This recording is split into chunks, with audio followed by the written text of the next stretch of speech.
Who are we going to highlight today?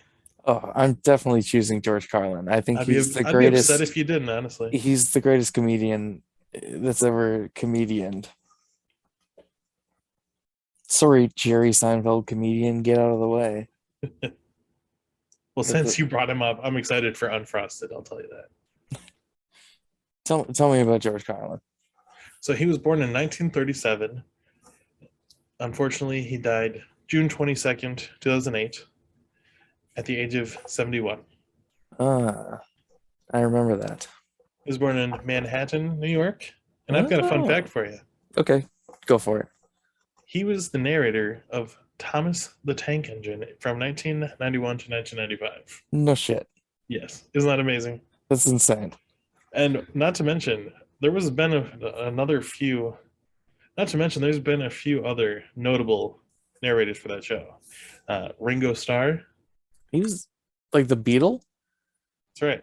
Alec Baldwin, from The Shadow, the what? from 30 Rock, Yep. Pierce Bronson. like James Bond. Yes, they all talked about a train. Isn't that great? That's crazy. I never liked Thomas.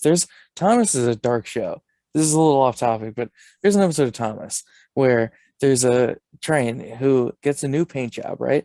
And he's like, I don't want to get rusty in the rain, so I'm not going to come outside and play with you guys. And because he won't come out to play because he's scared of getting rusted, the other trains brick him up in a tunnel and leave him there forever. And they just leave like a tiny little hole so you can stare out. And he's just locked up forever, just like, I can't do anything anymore. It's dark. Yeah, I vaguely remember that show. I do remember it was a show. His parents, this is kind of a Wes Anderson situation. I think his mom has a fun name. So his dad is Patrick John Carlin, and his mom, her original name was Mary Berry. That is awesome. I love it. Her name rhymes. So sorry, I hit the mic. So I have a interesting fact about George Carlin for you. So his famous routine, the seven dirty words, which I will not say in this podcast because you will be like, whoa.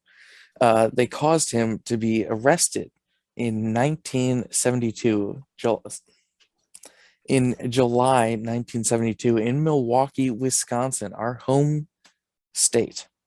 I did not know that, but I do love those 7 words. That bit is so funny.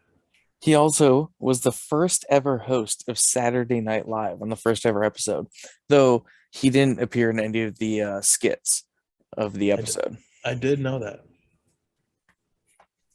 And I think he's best known for his 14 HBO stand-up specials that he did. I actually just recently bought the box set of them. Very classic. And he's known for appearances in movies such as Bill and Ted and Dogma and Jay and Silent Bob, Strike Back, and Jersey Girl. He's been in quite a few things. He's a great guy. Yeah, he was very, very hilarious. All the way until he passed. I remember one of my favorite things he said. I think he was 70. He came on stage and he's like, "Yeah, I've just turned 70. Now it's my favorite number with a finger in my ass." Yeah, that's from 2008's It's Bad For You. So That great. was his last stand-up special.